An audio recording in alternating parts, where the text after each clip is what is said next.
जैसे कि आप जानते होंगे मेरा नाम है साक्षी और मैं आपको यहाँ पे सोशल साइंस पढ़ाती हूँ। और फिलहाल आप यही सोच रहे होंगे कि मेरे चैनल पे इससे पिछले वाली जो वीडियो थी उसको पढ़े अभी 3 हफ्ते हो चुके हैं, ठीक है, 3 हफ्ते हो चुके हैं और अब मैं इतनी लेट वीडियो डाल रही हूँ। तो मैं आपको बताना चाहूंगी कि ये जो मैं अभी स्लाइड दिख रही है ना, ये तीसरी बार लिखी गई है, यानी कि मैं इससे पहले भी 2 बार वीडियो बना चुकी हूँ और किसी ना किसी कारण वो खराब हो गई है। खराब कैसे हो गई आप ये समझ सकते हैं कि इससे पहले सबसे पहले वाली जो मैंने बनाई थी वो उसमें मैंने कुछ चीज मिस कर दी थी, तो इसलिए मैंने उसे डिलीट कर दिया। उसके बाद वाली जो थी वो कुछ ज्यादा लंबी हो गई थी, वो हुई थी 1 घंटे 16 मिनट की बन गई थी वो, ठीक है। तो वो 1 घंटे 16 मिनट की बनी थी इसलिए वो एडिट नहीं हो पाई, तो और ऊपर से वो गलती से डिलीट भी हो गई। तो अब मैं तीसरी बार इस वीडियो को बना रही हूँ। और अभी मैंने क्या सोचा है कि पिछली वाली वीडियो में, क्योंकि वो बड़ी इस वजह से हुई थी क्योंकि उसमें मैंने क्या कहते हैं हिमालय पर्वत को पूरा पढ़ाया था और उत्तरी मैदान को भी पूरा पढ़ा दिया था, ठीक है उसमें, तो इस वजह से वो लंबी हो गई थी। तो अब छोटी वीडियो करने के लिए तो मैं कई पार्ट में ये वीडियो लेके आऊंगी। तो इस वाले में खाली मैं एक टॉपिक पढ़ाऊंगी, वो भी हिमालय का, जो कि आप यहाँ पे देख सकते हैं। ये मतलब 6 भागों में है हिमालय पर्वत श्रृंखला। आपको 6 पार्ट आएंगे, 6 पार्ट नहीं आएंगे क्योंकि ये जो नीचे के 3 पार्ट दिख रहे हैं ना, ये छोटे छोटे, तो एक ही पार्ट में आ जाएंगे। जितने बनेंगे उतने आपको पता चल जाएंगे। तो पहला हम ये समझ लेते हैं कि जो पहला पार्ट है उसमें हम क्या पढ़ने वाले, उसमें हम हिमालय पर्वत के बारे में पढ़ने वाले हैं, ठीक है। ये पूरी स्लाइड में मैंने हिमालय पर्वत लिख दिया, यहाँ पे थोड़ा खिचड़ी सी बन गई है और उसको थोड़ा सा कम करने के लिए, समझ में आने के लिए मैंने यहाँ पे लाइन खींच दी, क्योंकि मैंने अच्छे से समझाने के लिए यहाँ पे लिखे। मैंने एक एक चीज हर एक चीज डिटेल में यहाँ पे लिख दी है। तो मैं कुछ चीजें इससे पहले आपको बताना चाहूंगी, मतलब स्टार्ट करने से पहले, कि सबसे पहले कि अगर आपको कोई चीज समझ में नहीं आती है तो जो ये स्लाइड है इसकी जो स्क्रीनशॉट है इसी स्लाइड का, आपको ऐसा नहीं है करना है कि वीडियो को स्टॉप करके आप बीच में लिख रहे हैं, नहीं, आपकी जो ये स्लाइड है इसकी मतलब स्क्रीनशॉट आपको लास्ट में मैं वीडियो की शो कर देती हूँ, तो आप वहां से पढ़ लीजिएगा। और दूसरी बात ये थी कि जो आपको समझ में नहीं आ रहा है ना, तो आप पहले पूरी वीडियो देखो, उसके बाद जो लास्ट में स्लाइड दी गई है उसको एक बार पढ़ लो, और उसको एक बार पढ़ने के बाद आप जब दोबारा वीडियो देखोगे ना, आपको समझ में आ जाएगा कि हिमालय पर्वत क्या है, नदी घाटियां क्या है, वो सब कुछ आपको समझ में आ जाएगा, ठीक है। तो ये कुछ मेन चीजें थी जो मुझे बोलनी थी आपको। अब मैं स्टार्ट करती हूँ इस चैप्टर को, कि हमारा जो चैप्टर नंबर 2 है, ज्योग्राफी का चैप्टर नंबर 2, जिसका नाम है हिंदी में भारत का भौतिक स्वरूप, इंग्लिश में फिजिकल फीचर ऑफ इंडिया कहते हैं, और भूगोल मतलब ज्योग्राफी का, और ये पार्ट 1 है जिसमें मैं पहला टॉपिक आपका कवर करने वाली हूँ। तो इसको स्टार्ट करते हैं और हम देखते हैं। जो ये ऊपर सबसे पहले पॉइंट लिखा हुआ है इसको हम जानते हैं, ये जो है ना पिछले चैप्टर से लिंक करता हुआ है, तो ये आप समझ जाएंगे कि 3 और से मतलब 3 जगह से, 3 और मतलब 3 जगह, तो 3 और से जल से घिरे होने के कारण पूर्व में बंगाल की खाड़ी, दक्षिण में हिंद महासागर, पश्चिम में अरब सागर घिरा होने के कारण भारत को प्रायद्वीप की संख्या दी गई है। इसमें बेसिकली बोला क्या गया है कि 3 ओर से मतलब 3 स्थान से जल से घिरा होने के कारण भारत को प्रायद्वीप की संख्या दी गई है। वो कौन से 3 स्थान है आप जानते ही हैं कि हमारा पश्चिम में हमारा बंगाल की खाड़ी आती है, वहां पे बंगाल की खाड़ी का सागर है, वहां से भारत क्या कहते हैं पश्चिम की तरफ से पानी से घिरा हुआ है। दक्षिण की बात करें तो वहां पे हमारा हिंद महासागर आता है, वहां से भाई हमारा भारत पानी से घिरा हुआ है। और इधर पूरब की बात करें यहाँ पे हमारा अरब सागर आता है, और यहाँ पे भी क्या कहते हैं हमारा जो भारत है वो पानी से घिरा हुआ है। तो 3 ओर से जल से घिरा होने के कारण भारत को प्रायद्वीप की संख्या दी गई है, और ये चीज मैंने पिछले चैप्टर में भी बताई थी, बस ये वाली चीज नहीं बताई थी कि प्रायद्वीप की संख्या दी गई है क्योंकि इसमें थी। तो यह तो पिछले वाले चैप्टर से लिंक करते हुआ मेन चीज हमारा जो ये चैप्टर है वो स्टार्ट करती हूँ कि भारत के को भौगोलिक आकृतियों के निम्नलिखित वर्गों में विभक्त किया गया है। वो कौन से वर्ग हैं कि पहला तो हमारा हिमालय पर्वत श्रृंखला, जिसको आज हम यहाँ पे पढ़ने वाले हैं, मतलब पहले हिमालय पर्वत के बारे में बता रखा है, फिर उसके टाइप्स के बारे में बता रखा है। दूसरा है उत्तरी मैदान, तीसरा है प्रायद्वीपीय पठार, चौथा है भारतीय मरुस्थल, पांचवा है तटीय मैदान, और छठा है हमारा द्वीप समूह। इन सब के बारे में हम पढ़ेंगे और ये पार्ट में कन्वर्ट होगा। एक वीडियो में एक टॉपिक को समझाऊंगी। तो पहला टॉपिक है हमारा हिमालय पर्वत श्रृंखला, जो इस वीडियो में हम समझने वाले हैं। दूसरे में उत्तरी मैदान आएगा, और तीसरे में प्रायद्वीपीय पठार, और चौथे में ही तीनों आ जाएंगे। या फिर ऐसा भी हो सकता है कि प्रायद्वीपीय पठार के साथ में मैं इसको भी पढ़ा दूं, जो होगा वो आपको पता चल जाएगा। तो अब मैं स्टार्ट करती हूँ कि हिमालय पर्वत को, हिमालय पर्वत क्या है। तो हमने हिमालय पर्वत श्रृंखला की बात करें तो सबसे पहले हम हिमालय पर्वत को समझेंगे कि हिमालय पर्वत है क्या एक्चुअली में, और ये बने कैसे हैं, और ये कैसे बने, इनको युवा क्यों कहा जाता है, वो सब हम इधर पढ़ेंगे। यहाँ पे मैंने इतना बड़ा जो लिखा हुआ है ना, ये वही चीज लिखी हुई है, पर मैंने यहाँ इसलिए नहीं लिखी ताकि आप ये समझ जाए कि हिमालय पर्वत मतलब पर्वत होते क्या है, पहला उसका थोड़ा बेसिक समझ जाए, फिर ये समझे कि वो बने कैसे थे। तो हिमालय पर्वत हम जानते हैं कि भारत की उत्तरी सीमा पर स्थित विश्व की सबसे ऊंची और युवा पर्वतमाला है। मतलब जो भारत के उत्तरी, आप जानते हैं ना, उत्तर, दक्षिण और पश्चिम और पूर्व होता है, ठीक है, भारत का मैंने आपको दिशाएं बता रखी थी। तो उत्तर में स्थित जो पर्वतमाला है उसे हम हिमालय पर्वत कहते हैं। कहते हैं, और ये युवा है। युवा क्यों है उसका रीजन यहाँ पे लिखा हुआ है, यहाँ पे आएंगे आपको अच्छे से समझा दूंगी। तो वही लिखा हुआ कि सबसे ऊंचे पर्वत आते हैं इसमें और सबसे युवा है, मतलब सबसे ऊंचे ऊंचे पर्वत इसमें ही आते हैं। जैसे कि आप जानते होंगे बहुत ज्यादा एक एड सबने देखा है माउंट एवरेस्ट का। माउंट एवरेस्ट का एड मतलब उसमें बहुत ज्यादा बोला जाता है ना, माउंट एवरेस्ट मतलब सॉरी माउंटेन ड्यू का एड देखा है जिसमें माउंट एवरेस्ट की बात की जाती है, ठीक है। माउंटेन ड्यू के एड में माउंटेन एवरेस्ट देखा है आपने, जो आप जानते होगे कि पूरे दुनिया का सबसे बड़ा पर्वत है, ठीक है। और वो कहाँ स्थित है, इंडिया का तो नहीं है फिलहाल वो, पर इंडिया से थोड़ी ही ज्यादा, मतलब जैसे नेपाल है, वहाँ नेपाल के पास जो तिब्बत है, तिब्बत में स्थित माउंट एवरेस्ट है, और जो कि दुनिया का सबसे बड़ा पर्वत है, ठीक है, मतलब एशिया का सबसे बड़ा पर्वत है। और क्या कहते हैं, जो इंडिया का सबसे बड़ा पर्वत है वो है कंचनजंगा, ठीक है। इंडिया का सबसे बड़ा पर्वत कंचनजंगा है और एशिया का बड़ा पर्वत वो है माउंट एवरेस्ट है, ठीक है। हमने वो जानते हैं, तो उसमें यही चीज लिखी हुई है कि सबसे ऊंचे पर्वत। दोबारा से पढ़ देती हूँ कि भारत की उत्तरी सीमा पर स्थित क्या है, हिमालय पर्वतमाला स्थित है, और विश्व के सबसे ऊंचे और युवा पर्वतमाला यहाँ पे स्थित है। उसके बाद हम सेकेंड पॉइंट पढ़ते हैं इसका कि ये पश्चिम से पूर्व यानी सिंधु से लेकर ब्रह्मपुत्र तक फैली हुई है। अब इसको पहले तो हमें ये बताया गया कि इसमें सबसे ज्यादा ऊंचे पर्वत हैं, दूसरा ये बताया गया कि जो पर्वत है ये ज्यादा पुराने नहीं है, तीसरी ये जो चीज बताई गई कि पूर्व से लेके पश्चिम तक फैले हुए हैं, मतलब पूर्व से लेके पश्चिम तक फैले गए। दूसरी चीज बोली सिंधु से लेके ब्रह्मपुत्र। अब सिंधु से लेके ब्रह्मपुत्र वही इंसान समझ पाएगा ना कि क्या कहते हैं, जो ये जानता हो कि ब्रह्मपुत्र कहाँ है और सिंधु कहाँ है। तो मैं आपको ये बताना चाहूंगी कि जहां मैंने बोला ना तिब्बत पर क्या कहते हैं माउंट एवरेस्ट है, तो वहीं से जो सिंधु, जैसे इंग्लिश में हम इंडस बोलते हैं, और ब्रह्मपुत्र जो ये ब्रह्मपुत्र है वो सिंधु से ही निकलती है, लेकिन क्या कहते हैं पश्चिम की तरफ बहती है, ठीक है। और जो सिंधु है वो भी मतलब इंडिया से, वो भी तिब्बत से निकलती है, जो कि पूरब की तरफ बहती है। तो पूरब की तरफ हमारी सिंधु बहती है और पश्चिम की तरफ हमारी ब्रह्मपुत्र बहती है। और जो ब्रह्मपुत्र है वो इंडिया में आती कहाँ से, ब्रह्मपुत्र इंडिया में प्रवेश करती है। यू शेप का अक्षर, जो यू शेप आप जानते हैं ना, यू शेप ऐसी होती है, तो वैसे ही जैसे यू शेप को ऐसा होता है, उसको ऐसे लिटा दोगे तो ऐसे बन जाएगा। तो ऐसा का मोड़ बनाते हुए इंडिया में प्रवेश करते हैं, वो भी अरुणाचल प्रदेश से, ठीक है। तो जो ब्रह्मपुत्र है वो हमारी तिब्बत से निकलती है और पश्चिम की तरफ बहती हुई जाती है और अरुणाचल प्रदेश से यू शेप का मोड़ बनाते हुए आती है, इंडिया में प्रवेश करती है, जहां पे इसे दिहांग बोला जाता है। और असम में जाके इसका नाम ब्रह्मपुत्र पड़ता है, ठीक है।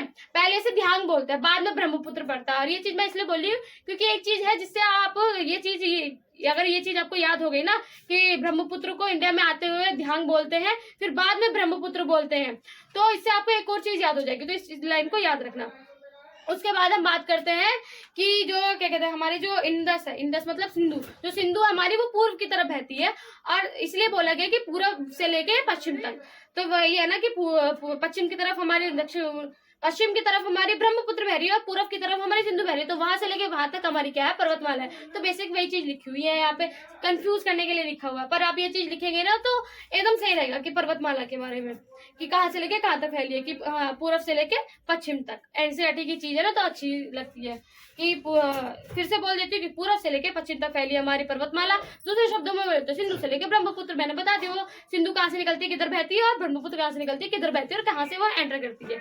और ये चीज मैंने इसलिए बताया क्योंकि ये चीज इंपॉर्टेंट है, बाद में आपके काम आएगी, ठीक है। एक चीज याद है ना करने के लिए, उसमें आपको बहुत ज्यादा क्या कहते हैं काम आएगी ये चीज। उसके बाद हम बात करते हैं कि इसकी लंबाई क्या है। हमने ये तो देख लिया कहाँ से लेके कहाँ तक फैली हुई है। जैसे अगर मैं बोलूं कि जो मैं क्या कहते हैं कोई चीज है वो यहाँ से लेके यहाँ मतलब उत्तर से लेके और दक्षिण तक फैली हुई है। मान लो कि मैंने बोला कि कोई चीज है जो उत्तर से लेके दक्षिण तक फैली हुई है, तो अब मुझे ये भी जानना है कि उसकी लंबाई क्या है। तो लंबाई अलग चीज है और उसकी दिशा जो मैंने बताई वो अलग है।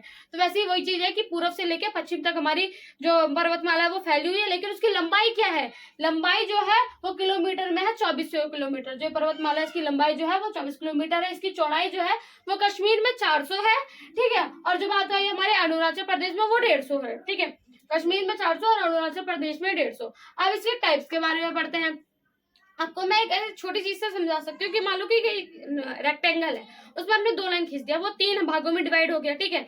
1 2 3 ऊपर, फिर नीचे, फिर बीच का, फिर सबसे नीचे। तो आप बोलोगे सबसे ऊपर का हिस्सा, फिर बीच का हिस्सा, फिर नीचे का हिस्सा। तो वैसे ही आप पर्वतमाला को समझ सकते हैं कि जो डब्बा है ये तो हिमालय पर्वत है, और इसके जो टाइप्स है जो मैंने बोला ना, सबसे ऊपर, फिर बीच का, फिर सबसे नीचे, ये आप सबसे ऊपर को हिमाद्री कहेंगे, बीच वाले को हिमाचल कहेंगे और सबसे नीचे वाले को शिवालिक कहेंगे। तो एक तरीके से यही वही है। तो जो लंबाई है और ये चौड़ाई है ये सबके मिला के एक तरीके से आप समझ सकते हैं, ठीक है। उसके बाद हम बात करते हैं कि हिमालय पर्वत को 3 समांतर पर्वतमालाओं में बांटा गया है। सबसे पहला है हमारा हिमाद्री, जिसे हम कहते हैं महान हिमालय भी कहते हैं हम उसको, और दूसरा है हमारा हिमाचल निम्न हिमालय, जिसे हम लघु हिमालय भी कहते हैं। फिर थर्ड आता है हमारा शिवालिक। तो हम सबसे पहले हिमाद्री के बारे में पढ़ते हैं कि हिमाद्री क्या है, इसमें पर्वत कैसे हैं, कितने ऊंचे कितने नहीं है, ठीक है। तो सबसे पहले हम पढ़ते हैं कि सबसे उत्तरी हिस्से को क्या कहते हैं, सबसे उत्तरी हिस्से में स्थित श्रृंखला को महान हिमालय या आर्कटिक हिमालय कहा जाता है, ठीक है, या अथवा हिमाद्री कहा जाता है। जो मैंने यहाँ पे नेम बोले वही है, 3 नेम यहाँ पे इसके बता रखे हैं मैंने। तीनों नेम इसलिए लिखे हैं कि अगर हिमाद्री नहीं महान हिमालय लिखा आ जाए तो भी आप समझ जाए कि किसकी बात हो रही है, महान हिमालय हिमाद्री भी नहीं आर्कटिक हिमालय लिखा जाए तो भी आप समझ जाए कि किसकी बात हो रही है। फिर से मैं बोलती हूँ कि हिमाद्री यह उत्तरी हिस्से में स्थित श्रृंखला को महान हिमालय या आर्कटिक हिमालय या फिर हिमाद्री के नाम से जाना जाता है, हिमालय की उत्तरी सीमा में स्थित जगह को, ठीक है, जैसे मैंने अभी आपको समझाया था। उसके बाद हम उसका नेक्स्ट पॉइंट पढ़ते हैं कि यह सबसे ज्यादा सतह श्रृंखला है, यहाँ सबसे ज्यादा सतह श्रृंखला है, मतलब सब ऊंचे ऊंचे पहाड़ है। ऐसा कुछ भी नहीं है कि सबसे एक ऊंचे, कुछ ऊंचे पहाड़ होंगे, मतलब कुछ ऊंचे पर्वत होंगे, कुछ नीचे पर्वत होंगे, कुछ मिडल ऊंचाई के पर्वत होंगे, ऐसा तो होगा नहीं, सब ऊंचे पर्वत है यहाँ पे। और दूसरी अब इसका हम तीसरा पॉइंट पढ़ते हैं कि इसमें 6000 मीटर की औसत ऊंचाई वाले सर्वाधिक ऊंचे शिखर हैं। अब इस चीज से आप एक चीज और समझ सकते हैं कि इसमें बोला गया कि 6000 मीटर की ऊंचाई के औसत क्या कहते हैं शिखर है, मतलब इससे आप ये चीज समझ सकते हैं कि सब ऊंचे ऊंचे पर्वत है वहां पे, ठीक है। और उसके बाद हम इसका फोर्थ पॉइंट पढ़ते हैं कि इसमें हिमालय के सभी प्रमुख शिखर आते हैं। सभी प्रमुख शिखर, आपको क्या लग रहा है कि खाली इंडिया की बात हो रही है? नहीं, उत्तरी सीमा की बात हो रही है। उत्तरी सीमा में क्या कहते हैं नेपाल तिब्बत ये सब भी आ रहा है।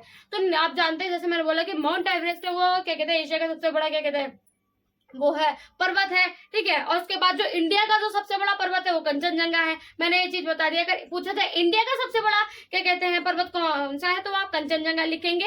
और अगर बोला जाए कि माउंट वो क्या कहते हैं दुनिया का सबसे बड़ा क्या कहते हैं पर्वत कौन सा है तो आप उसको माउंट एवरेस्ट लिखेंगे, जो कि नेपाल में तिब्बत में स्थित है, ठीक है। और जो हमारे क्या कहते हैं वो कंचनजंगा वो इंडिया में है, ठीक है। तो क्या कहते हैं जो उत्तरी सीमा की बात हो रही है इसमें नेपाल तिब्बत भी आ रहा है। इस वजह से जो प्रमुख शिखर है, मतलब जो क्या कहते हैं इन पूरे दुनिया का सबसे बड़ा क्या कहते हैं माउंट एवरेस्ट है, दूसरा क्या कहते हैं हमारा कंचनजंगा है। तो सबसे प्रमुख शिखर ऊंचे ऊंचे शिखर यहाँ आ रहे हैं ना, तो वही चीज बोली गई यहाँ पे कि इसमें हिमालय के सभी प्रमुख शिखर आते हैं। एग्जाम्पल में माउंट एवरेस्ट, कंचनजंगा, धौलागिरी और नागा पर्वत आदि ये सब आते हैं इसमें। तो हमने ये समझ लिया कि क्या कहते हैं हिमालय पर्वत क्या होते हैं और इनकी लंबाई क्या है, ये कहाँ पे स्थित है, ऊंचाई मतलब कितने ऊंचे पर्वत है, इनको युवा पर्वतमाला है, ये इनकी चौड़ाई क्या वो समझ ली। फिर उसके बाद हमने हिमाद्री को भी समझा, थोड़े इसके कुछ पॉइंट यहाँ पे भी है उन्हें भी समझेंगे अभी कि क्या कहते हैं इसकी चौड़ाई मतलब लंबाई क्या है, सबसे ज्यादा ऊंचे शिखर क्या है, मतलब इसकी पर्वतों की ऊंचाई क्या है। तो सबसे ज्यादा ऊंचे शिखर की हाइट जो मतलब बोली गई है यहाँ पे कि 6000 औसत ऊंचाई तक के पर्वत है। ऐसा नहीं कि सब 6000 तक के होंगे, ऐसे नहीं, कुछ के हो गए, कुछ मीटर के हो गए, कुछ मीटर के हो गए, मतलब एंडिंग पॉइंट कहाँ तक है कि यहाँ तक के हैं, ठीक है। तो 6000 मीटर तक के यहाँ पे पर्वत है, ठीक है। तो वो चीज यहाँ पे लिख रही है कि पर्वतमाला भी बता दी गई। अब सबसे ऊंचे ऊंचे पर्वत है यहाँ पे, तो आप ये समझ सकते हैं कि सब एक ही ऊंचे की बात हो रही है। कोई ऐसा तो नहीं होगा जो छोटा पर्वत होगा, कोई मध्य साइज का पर्वत होगा, ऐसा तो होगा नहीं, सब ऊंचे पर्वत है, इसलिए यहाँ पे सतह श्रृंखलाएं हैं। तो इसलिए वही चीज बोलिएगी कि यहाँ सबसे ज्यादा सतह श्रृंखलाएं हैं। फोर्थ पॉइंट हमने पढ़ा है कि यहाँ पे मुख्य प्रमुख पर्वत आते हैं, माउंट एवरेस्ट, कंचनजंगा, वो सब। उसके बाद हम आगे के पॉइंट के बारे में बात करते हैं कि हिमालय का ये भाग ग्रेनाइट का बना हुआ है, ठीक है। मतलब हिमाद्री की बात हो रही है कि जो हिमाद्री के जो पर्वत है ग्रेनाइट के बने हुए हैं। उसके बाद मतलब इसका नेक्स्ट पॉइंट जो है कि यह श्रृंखला सदैव बर्फ से ढकी रहती है। उसके बाद नेक्स्ट पॉइंट है कि यह क्या कहते हैं तथा इससे बहुत सी हिम नदियों का प्रभाव भी होता है। और एक सेकंड, जैसे मैं कभी कभार थोड़ा अटक के बोल देती हूँ, उसका मतलब ये नहीं है कि मुझसे पढ़े नहीं जा रहा। बेसिक सी बात यह है कि जो फ्लैश लाइट है मेरी आंखों पे पड़ रही है और जो यहाँ पे मुझे इस शब्द जो श्रृंखला लिखा हुआ है अभी मैंने पढ़ दिया इसलिए मुझे पता है, पर मुझे दिख नहीं रहा है। तो मैंने लिखा है इसलिए मैं समझ जाती हूँ यहाँ पे क्या लिखा है, तो मैं कुछ आगे पीछे करके बोल देती हूँ, लेकिन मुझे पता है क्या लिखा है तो मैं वैसे समझा देती हूँ। तो मैं फिर से बोलती हूँ कि अब हम अपने जो हम पढ़ रहे हैं उस पर आते हैं कि हिमालयों का सब ये जो भाग है ये ग्रेनाइट का बना हुआ है। इसके नेक्स्ट पॉइंट हमने पढ़ा है कि जो ये श्रृंखला है सदैव बर्फ से ढकी रहती है। और इसका नेक्स्ट पॉइंट ये है कि तथा इससे बहुत सारी हिम नदियों का प्रभाव भी होता है। मतलब आप बेसिक सी बात है कि देखो पर्वत है वो बर्फ से ढके हुए हैं, जब जो बर्फ है मतलब जो हिम है जो पिघलती होगी, ठीक है, जब वो पिघलती है तो वहां से जो कहते हैं नदियों की नदियां बनती है वहां से, तो जो नदियां हैं यहाँ से बहुत सारी नदियां निकलती है। एक तरीके से आप ये भी कह सकते हैं कि बहुत सारी नदियों का स्रोत भी है, मुख्य स्रोत मतलब वहां से उनका उद्गम स्रोत भी यहाँ से होता है, ठीक है। तो वही चीज यहाँ पे लिखी हुई कि बहुत सारी हिम नदियों का क्या कहते हैं प्रभाव भी यहीं से होता है। फिर उसके बाद नेक्स्ट पॉइंट लिखा हुआ है कि ये बहुत ज्यादा इंपॉर्टेंट है, आप इसको एक बार याद रखना, ठीक है। अगर आप ये लिखेंगे ना तो अभी जो आंसर है ना उस पर बहुत ज्यादा इफेक्ट पड़ेगा, ठीक है। कि कि यह हिमालय पर्वतमाला भारत को एशिया की ठंडी हवाओं से बचाता है। आप खुद सोच सकते हैं कि भाई एशिया जो है वहां पे इतनी ज्यादा ठंड रहती है, आप जानते ही होंगे कितनी ज्यादा ठंड रहती है वहां पे, तो वहां पे इतनी ज्यादा ठंड है, लेकिन जो इंडिया है उसमें उतनी ज्यादा नहीं ठंड है, बल्कि मानसून वगैरह तो होता है लेकिन उतनी ज्यादा ठंड नहीं है। ऐसा क्यों? क्योंकि जो ये पर्वतमाला है ना, जो वहां से ठंडी हवाएं आती है ना उनको रोक देते हैं, तो इस वजह से जो यहाँ पे इंडिया है इसमें ज्यादा ठंडी का मौसम नहीं होता कंपैरिजन टू एशिया।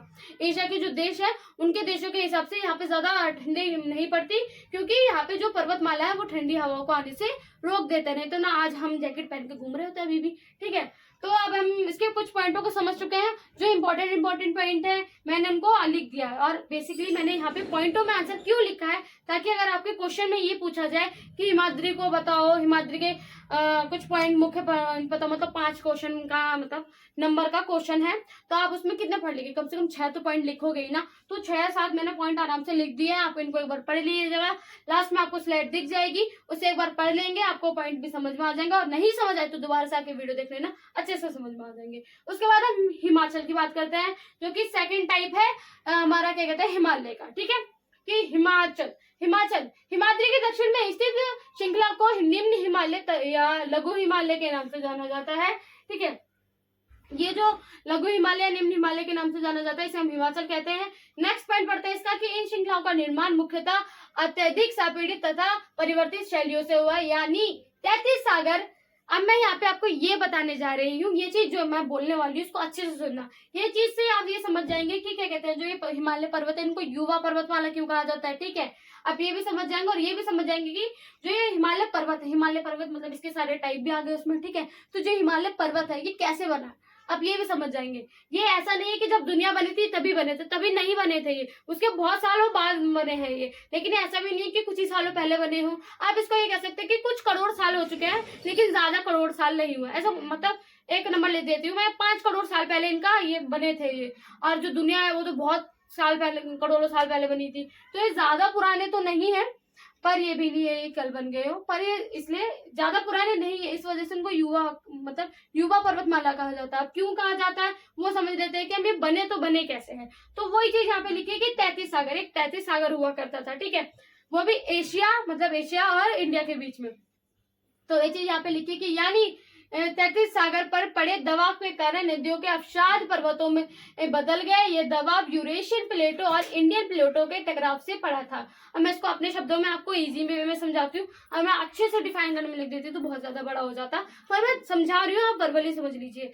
कि देखिए जो एक 33 सागर हुआ करता था, जो 33 सागर था ना उसमें सारी नदियां आती थी, उनका क्या कहते थे जो रेत बजरी वगैरह आती थी उसमें आके वो गिरा देती थी उसमें, तो सारे जो कहते हैं अवसाद वगैरह होते थे वो सब उसमें 33 सागर में होते थे। जैसे कि आपको एग्जांपल से समझाना चाहूँ, जैसे कुछ नदियां होती हैं, कुछ नदियां तो ऐसी होती हैं जिनको हम सहायक नदियां कहते हैं, जो किसी बड़ी सागर से ना मिलकर किसी मुख्य नदी में मिल जाती है, उन्हें हम क्या कहते हैं सहायक नदियां कहते हैं। जैसे कि सिंधु होती है उसकी सहायक नदियां हैं, झेलम, चनाब, रावी, ब्यास, ये सब है। नेक्स्ट चैप्टर में आप पढ़ेंगे, नेक्स्ट चैप्टर नहीं इसके बाद एक चीज और थी उसमें आप समझ लेंगे, जो मैंने दिहांग वाली चीज बोली ना इंपॉर्टेंट, वो उस चीज के लिए इंपॉर्टेंट है, ठीक है। तो आप ये समझ पाएंगे कि जो क्या कहते हैं सिंधु है उसकी कुछ सहायक नदियां, झेलम, चनाब, ब्यास, रावी। अब ये सहायक नदियां मतलब क्या होती है कि कुछ जो छोटी छोटी नदियां होती है ना वो किसी सागर से नहीं मिलती, सागर मतलब अरब सागर, बंगाल की खाड़ी, ये इन सब से नहीं मिलती, ये जाके क्या करेंगे कोई एक मुख्य नदी में जाके मिल जाएंगे, तो उसको हम उनकी सहायक नदियां कहने लगते हैं। तो वैसी चीज यहाँ पे मैं आपको बताना चाहूंगी कि जो नदियां थी ना वो कुछ ऐसी नदियां होती है जो सीधा सागर में आके मिलती है, कुछ होती है जो मुख्य नदी में मिल जाती है, जो सागर में आके मिलते हैं ना, वैसी चीज यहाँ पे लिखी कि कुछ नदियां होती थी जो कि 33 सागर में आके मिलती थी, मतलब उनके जो सारी बजड़ी वगैरह वगैरह होती थी ना वो सब आके उसमें मतलब डल जाती थी।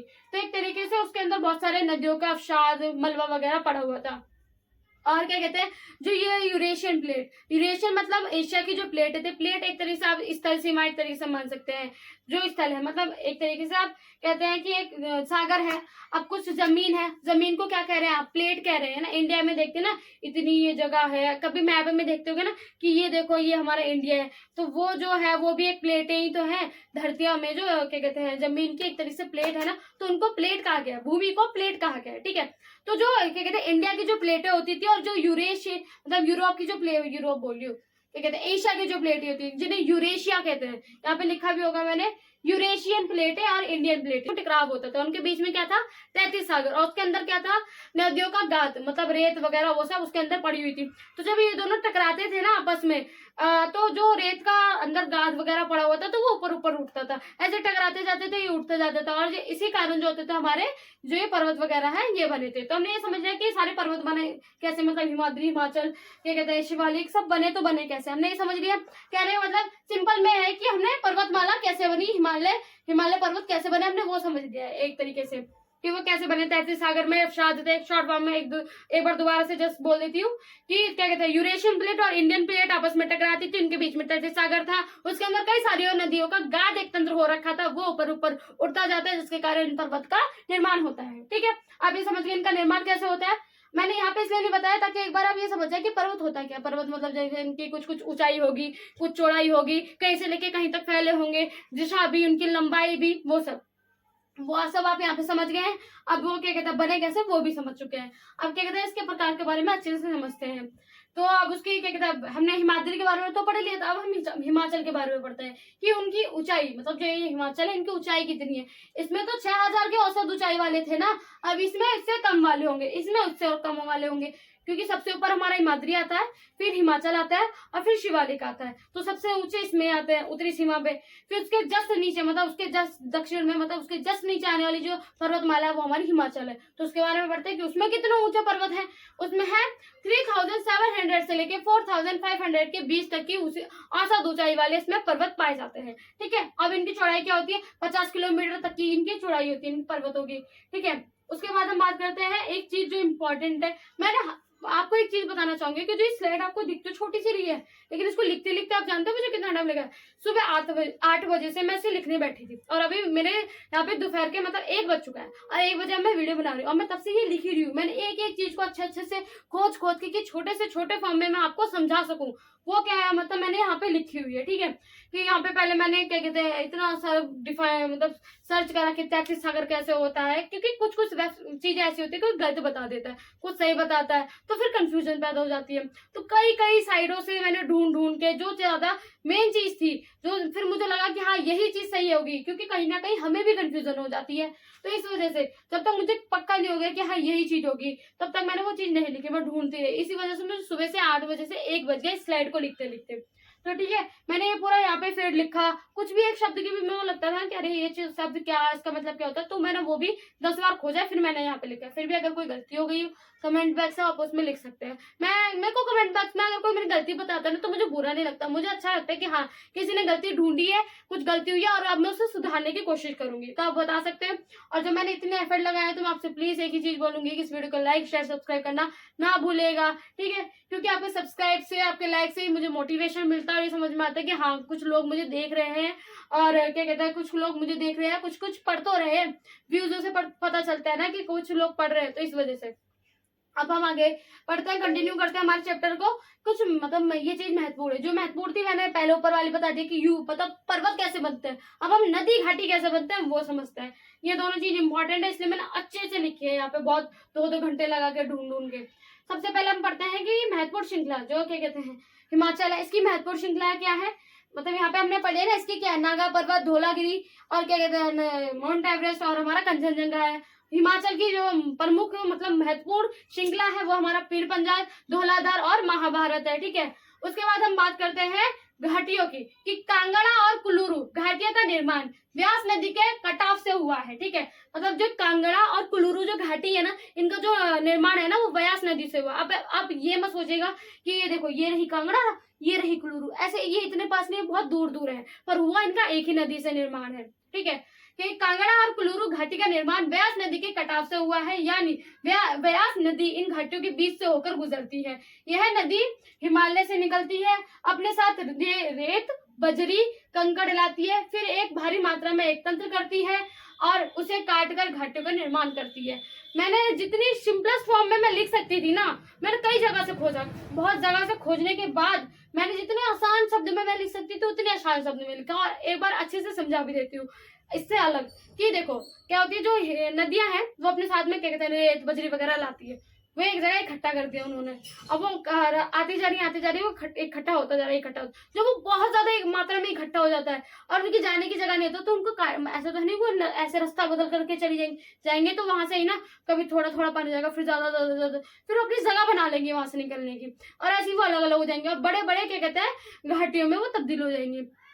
ऐसी वो क्या कहते हैं अब जाओ दो घाटियों में तब्दील हो जाएंगे। तो क्या कहते हैं पहली नदियां आई अपने साथ में रेत, बजरी, उनको इकट्ठा करा, फिर जब ज्यादा मात्रा में वो इकट्ठा हो गए तो उनको ही काट के वो चली गई। ठीक है, तो काट के उन्होंने अपने लिए रास्ता बनाया, तो उसे कटाव कहते हैं। यहाँ पे मैंने लिखा भी है कटाव, ब्यास नदी के कटाव से हुआ है। कटाव मतलब उनको काट के, ठीक है, तो उनको काट देती है, तो इस वजह से जो होती है ना वो घाटियां होती हैं। तो ऐसे कुल्लू और जो कहते हैं कांगड़ा है घाटी, वो बनी तो एक ही नदी से, लेकिन ऐसा नहीं कि पास पास में, वो बहुत दूर दूर है। ठीक है, तो अब हम अच्छे से इस चीज को हमने समझ लिया कि घाटियां बनी कैसे हैं। उसके अब आगे समझते हैं कि कांगड़ा ये मतलब है कहाँ पे, स्थित कहाँ है। तो ये पश्चिम हिमालय धौलाधार पर्वत के दक्षिण में स्थित है। धौलाधार पर्वत जो हमने पढ़ा है यहाँ पे, जो इसका कहता है प्रमुख पर्वत है, प्रमुख महत्वपूर्ण श्रृंखला है धौलाधार, उसके दक्षिण में स्थित कांगड़ा है, और इसको क्या कहता है पश्चिम हिमालय में स्थित है। एक तरीके से ये पश्चिम हिमालय में स्थित है धौलाधार पर्वत के दक्षिण में। और क्या कहते हैं जगह कौन सी स्थित है, मतलब किस जगह पे स्थित है, ये वो है क्या कहते हैं हिमाचल प्रदेश में। हिमाचल प्रदेश में ये दोनों है, लेकिन अलग अलग जगह पे, क्योंकि कुल्लू है वो है पीर पंजाल पर्वतमाला और महान हिमालय के बीच में स्थित है। महान हिमालय क्या, यहाँ पे मैंने लिखा था नाम हिमाद्री, मतलब हिमाद्री और पीर पंजाल के बीच में स्थित है। पीर पंजाल इसकी एक महत्वपूर्ण श्रृंखला का नाम है, याद रखना। ठीक है, मैं बार बार चीजें बोलती जा रही हूँ। तो कांगड़ा कहाँ स्थित है, जो धौलाधार है उसके दक्षिण में स्थित है। हमारा क्या कहते हैं कुल्लू कहाँ स्थित है, पीर पंजाल और महान हिमालय के बीच में स्थित है। और ये दोनों कौन से क्या कहते हैं राज्य में है, वो है हिमाचल प्रदेश है। ठीक है, उसके बाद हम शिवालिक पे आ जाते हैं। मैंने ये चीज भी खत्म कर दी हिमाचल, अब शिवालिक को पढ़ते हैं। शिवालिक हिमालय की सबसे नीचे की श्रृंखला को शिवालिक कहा जाता है। इसकी ऊंचाई क्या है, 900 से लेके 1100 के बीच में इसकी ऊंचाई है। ठीक है, और चौड़ाई जो है 10 से लेके 50 है। ठीक है, उसके बाद हम इसका नेक्स्ट पॉइंट पढ़ते हैं कि उत्तर में स्थित मुख्य हिमालय की श्रृंखलाओं से नदियों का द्वारा लाई गई असंपीड़ित अवशेषों से निर्मित है। यह घाटियां बजरी तथा जलोढ़ की मोटी परत से ढकी हुई है। बेसिकली इसमें बताया गया कि इसकी भी कुछ घाटियां है। कैसे बनी है, जैसा ये चीज मतलब हर घाटी एक ही तरीके से बनेगी। ठीक है, तो जैसे इसकी जो घाटियां है वो भी इसी तरीके से बनी हुई है, बस थोड़ा अलग भाषा में लिखा हुआ है। मैंने एक ही जगह पे डिफाइन करना ज्यादा अच्छा समझा कि हाँ मैं बोल रही हूँ कि ये भी इसी तरीके से बनी है। क्या, जो नदियां थी उनकी तरह, पर एक नदी से नहीं, इनकी नदियां अलग है। इनकी नदियां क्या है, यमुना, गंगा और टोसी। टोसी जो नदी थी ये सब आती थी अपने संग में बुलाती थी, बड़ी मात्रा में इन्होंने गाद एक तंत्र करा इनका, फिर इन्होंने इसमें से रास्ता निकाला, फिर आती गई, फिर दो भागों में वो बट गया। ठीक है, तो एक तरीके से वही ये घाटियां है। और इसकी कुछ जो घाटियां है उनका नाम बता दूं। इसकी घाटियां तो होती कांगड़ा और कुल्लू। इसके है क्या कहते हैं, पहले मैं आपको पढ़ के सुनाती हूँ कि निम्न हिमालय और शिवालिक के बीच स्थित इन घाटियों को दून कहा जाता है, क्योंकि पटली दून, कोटिली दून और देहरादून कुछ प्रसिद्ध दून है। ये बने की नदियों से यमुना, गंगा और टोसी। ये स्थित कहाँ है, कौन से राज्य में स्थित है, वो है उत्तराखंड। ठीक है, ये उत्तराखंड में स्थित है। ये तीनों बने किससे, इनसे बने हैं। अब ये दूर की बात हुई है, अब आप जो दूर दूर कर दिया है उनके बीच में कुछ जगह बनी है। कभी नहीं कहते कि हम तो नदी के पास में रहते हैं, तो पीछे पर्वत होते हैं, नीचे जगह होती है थोड़ी सी, फिर नदी होती है, तो वो जो समतल जगह है उसी को ही दून कहा गया। क्या भाई यहाँ पे समतल जगह, बहुत खूबसूरत जगह जैसे आप कहते हैं वो, कि नदियों के भी रह रहे हैं, पीछे पर्वत वगैरह है, ठीक है, घाटियां वगैरह है वो, तो एक तरीके से वो जो जगह है समतल जगह है, और वो वहां पे उपजाऊ भी बहुत ज्यादा होती है। तो अगर एक्स्ट्रा पॉइंट आए कि हाँ क्या कहते हैं, ये क्या कहते हैं जो नदी घाटियां है ये उपजाऊ क्यों होती है, या फिर कृषि के लिए महत्वपूर्ण क्यों है, क्योंकि यहाँ पे नदियां बार बार आती जाती है, और भी साथ में क्या कहते हैं मिट्टी बजरी लाती रहती है, और जो वहाँ की जमीन है उसको उपजाऊ बनाती रहती है। बार बार उपजाऊ करने की कोई जरूरत नहीं पड़ती उनको, तो इस वजह से वो उपजाऊ बनी रहती है, बार बार आती रहती है, तो वो उपजाऊ जो वहाँ की मिट्टी होती है वो उपजाऊ रहती है, जलोढ़ मृदा रहती है वहाँ पे, जिसके कारण वहाँ पे कृषि करना बहुत ज्यादा आसान होता है। तो वही ना, घाटियां दूर दूर हो गई, थोड़ी थोड़ी जगह हो गई, यहाँ पे हमारी क्या कहते हैं नदी बह रही है, और जो ये जगह है यहाँ पे बहुत ज्यादा उपजाऊ है, कृषि के लिए बहुत ज्यादा अच्छी रहती है, क्योंकि यहाँ पे लोग भी ज्यादा रहते हैं। ठीक है, हमने ये चीज समझ ली। तो इसी वजह से जो समतल जगह है इसी कारण उनको दून कहा जाता है। तो दून क्या कहा जाता है वो तो आप समझ गए, क्यों कहा जाता है वो भी समझ गए, और क्या नाम है कुछ प्रसिद्ध दून के नाम है भी हम समझ गए, देहरादून, कोटली दून, पतली दून। उसके बाद ये क्या कहते हैं, नदियों किनसे बना है, यमुना, गंगा और टोसी। उत्तराखंड में ये राज्य में स्थित है। कांगड़ा कुल्लू हमारे हिमाचल प्रदेश में स्थित है। टोशी, यमुना और क्या कहते हैं से बने हुए हमारे पटली दून, कोटली दून और देहरादून ये उत्तराखंड में स्थित है। हमने सब समझ लिया। एक बार मैं जस्ट क्विक रिकैप भी करवा देती हूँ, ठीक है। तो सबसे पहले हम स्टार्ट करते हैं। हमने सबसे पहले ये चीज पढ़ी थी कि 3 ओर से जल से घिरा होने के कारण भारत को प्रायद्वीप की संख्या मिली है। ये चीज हमने समझ ली। उसके बाद हम समझते हैं कि हिमालय पर्वत क्या होते हैं। उत्तरी सीमा पे स्थित युवा पर्वत जिसमें बहुत ज्यादा ऊंचे ऊंचे क्या कहते हैं पर्वत है, उनको हिमालय पर्वत कहा जाता है। इसमें क्या कहते हैं, इसकी जो लंबाई है, जो इसकी लंबाई है वो 2400 किलोमीटर है। और कहाँ से लेके कहाँ तक की है ये, पूर्व से लेके पश्चिम तक, यानी सिंधु से लेके ब्रह्मपुत्र तक है, फैली हुई है। लंबाई पढ़ ली। इसकी मतलब चौड़ाई क्या है, कहते हैं कश्मीर में हमारी क्या कहते हैं 400 किलोमीटर की चौड़ाई है इसकी। और क्या कहते हैं हमारे अरुणाचल प्रदेश आते आते इसकी चौड़ाई यहाँ से कम होती जाती है और 150 हो जाती है। एक पॉइंट आप ये और जोड़ सकते हैं कि ये कहते हैं पूरब में इसकी चौड़ाई ज्यादा है कंपेरिजन टू क्या कहते हैं पश्चिम में। पश्चिम से लेके पूरब में इसकी और चौड़ाई जाता है, ठीक है। अब ये भी बोल सकते हैं एक्स्ट्रा पॉइंट के लिए, पॉइंट में बनाती हूँ आपको समझाती भी जाती हूँ। एक पॉइंट से 1-2 पॉइंट और भी बन जाते हैं, ठीक है। कभी समझ रहा है ना तो एक पॉइंट से दूसरी पॉइंट भी बना दियो, शायद नंबर मिल जाए। तो ना आपको मैंने इतने पॉइंट लिखे हैं, 5 नंबर से ज्यादा का तो क्वेश्चन बनेगा नहीं। मैंने हर किसी के ज्यादा पॉइंट लिख दिए, आप समझ जाएंगे, लिख दोगे बस, बात खत्म, कोई दिक्कत नहीं होगी। लेकिन फिर भी हो तो काट के आप बना सकते हैं। जैसे मैंने बोला ना कि इसकी चौड़ाई तो ये है, आप खुद समझ सकते हैं ये तो ज्यादा है ये कम। तब एक और पॉइंट बना सकते हैं कि इसकी पूरब में क्या कहते हैं चौड़ाई ज्यादा है और क्या कहते हैं पश्चिम आते आते इसकी चौड़ाई कम हो जाती है। ये समझ लिया। हिमालय पर्वत क्या होते हैं वो समझ लिया। हिमालय पर्वत के क्या कहते हैं टाइप्स क्या, हिमाद्री, क्या हिमाद्री, हिमाचल, निम्न हिमालय जैसे हम जानते हैं, फिर शिवालिक, ठीक है। 3 है। हिमाद्री को हमने पढ़ा भाई सबसे ऊपर जो उत्तरी हिस्से में स्थित जो हमारी शिवालिक मतलब कहते हैं उत्तरी हिस्से में स्थित जो पर्वतमाला का भाग है वो है हमारा क्या कहते हैं हिमाद्री है। और इसमें सबसे प्रमुख शिखर आते हैं माउंट एवरेस्ट, कंचनजंगा जो इंडिया का सबसे बड़ा पर्वत है, माउंट एवरेस्ट जो दुनिया का सबसे बड़ा पर्वत है वो सब आते हैं, नागा पर्वत, धौलागिरी, ये सब आते हैं। ये 2 अलग से बताया मैंने, ये 2 प्रमुख तो याद ही रहने चाहिए आपको।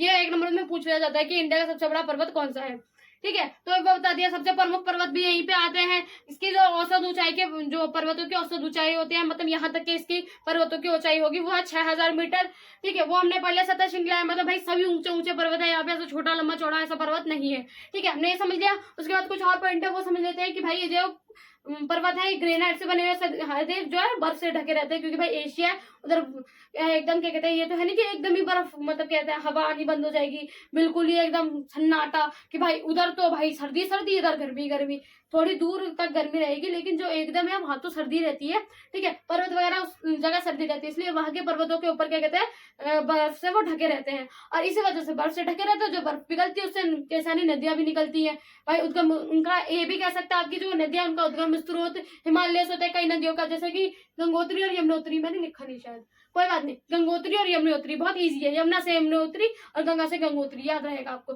ठीक है। ये उद्गम स्त्रोत है, कुछ नदियों का नाम है जिनका उद्गम स्त्रोत यही से होता है, ठीक है। तो बर्फ से ढकी रहती है, ग्रेनाइट की बनी हुई है और कहते हैं हिमालय का नदी प्रवाह भी इनसे बहुत मतलब क्या कहते हैं उद्गम स्त्रोत भी यहाँ का है कई हिम नदियों का, ठीक है। यमुनोत्री और गंगोत्री इनकी ऊंचाई 6000 मीटर होती है। सतह श्रृंखलाएं हैं यहाँ पे, कुछ प्रमुख इसमें प्रमुख शिखर भी आते हैं जैसे माउंट एवरेस्ट, कंचनजंगा। उसके बाद हमने पढ़ा है यहाँ पे कि कहते हैं जो इम्पोर्टेंट एक मैंने बताया कि कहते हैं एशिया की ठंडी हवा आने से हमारे ये पर्वत रोकते हैं।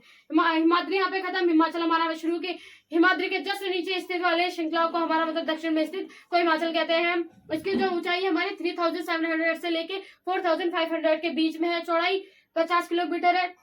एक जो मुख्य चीज पढ़ी थी हमने कि घाटियां, घाटियां क्या होती है, जब कोई नदी होती है क्या कहते हैं, पहले हमने इसके 2 एग्जांपल देखे घाटियों के, कांगड़ा और कुरूर, दोनों ही हिमाचल प्रदेश में स्थित है, ठीक है, लेकिन अलग अलग जगह पे और बने लेकिन एक ही नदी से है, वो व्यास नदी से बने हुए हैं।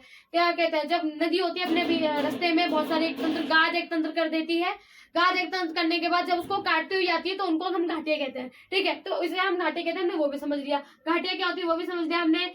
और ये बनी किससे, हम बनी किससे वो भी हमने समझा कि कहते हैं 33 सागर हुआ करता था, यूरेशियन प्लेट और इंडियन प्लेट आपस में टकराती थी, 33 सागर के अंदर नदियों का गाद हुआ था, वो ऊपर आने लगा जिसके कारण ये पर्वत बन गए। पर्वत कैसे बने वो भी समझ लिया, घाटे कैसे बनती है वो भी समझ लिया।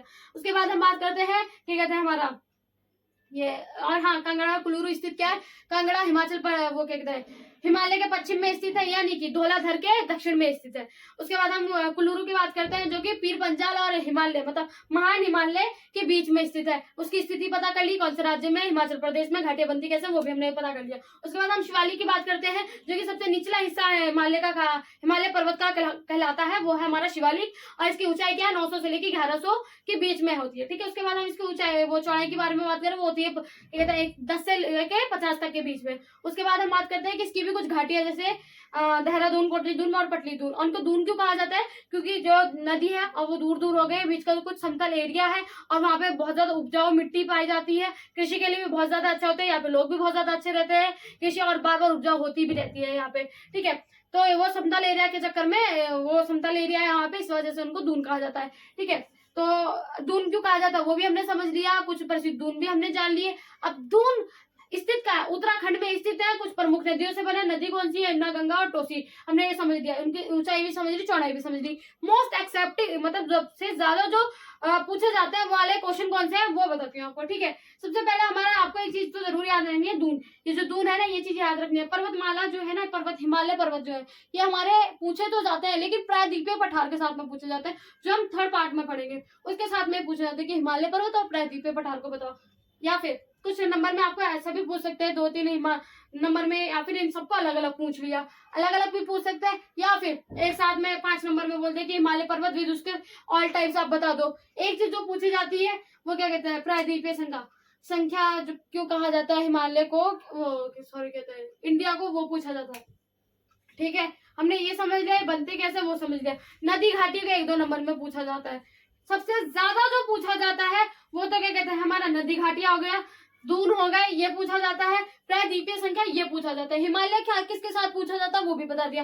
पूछा जा क्या सकता है, सबको एक साथ पूछ लिया कि हाँ देखो भाई, हिमालय पर्वत को उसके ऑल टाइप्स के साथ में होता, ये सबको अलग अलग पूछ लिया। सबसे ज्यादा क्या पूछा जाता है वो भी बता दिया, और क्या कहता है पूछा क्या जा सकता है वो भी बता दिया। इसकी फोटो आपको वीडियो के एंड में मिल जाएगी। और ये भी जो है हमारे पार्ट 1 है वो खत्म हो जाता है। मैंने जितने अच्छे से मैं समझा सकती थी मैंने वो समझा दिया। पहले आपको धीरे धीरे समझाया, फिर लास्ट में एकदम क्विक रिकैप करके साथ में भी समझा दिया, क्या पूछा जाता है वो भी समझा दिया, और क्या पूछा जा सकता है वो भी बता दिया आपको। और जो फोटो है इसकी मैं लास्ट में दिखा दूंगी।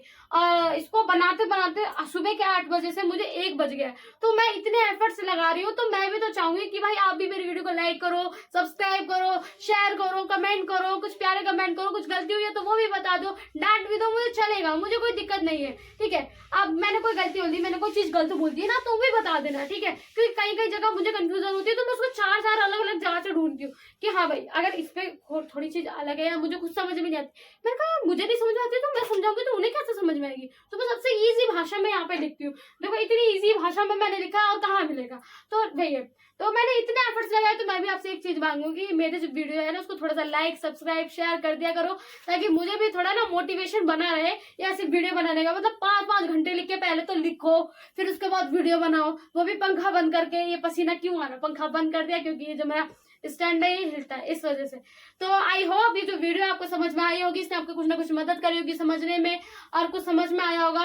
और अगर कुछ भी मेरे से गलती रह गई हो या फिर मैंने कुछ गलत बोल दिया हो तो उसको कमेंट में बता देना। कमेंट बस खाली आपके लिए सदैव, और मैं आपकी जो चीजें हैं उनको, अगर कोई मेरे पे गलती हुई मैं उसको सुधार करने की जरूर कोशिश करूंगी। ठीक है, तो मेरे इतने एफर्ट्स के लिए आप इस वीडियो को लाइक शेयर सब्सक्राइब करना ना भूलिएगा, ताकि हम आपसे ऐसे ही जुड़े रहे। और तब तक के लिए टाटा और बाय बाय। पार्ट 2 आने तक के लिए कहीं जा नहीं रही हूँ मैं। ठीक है, तो तब तक के लिए टाटा और बाय बाय।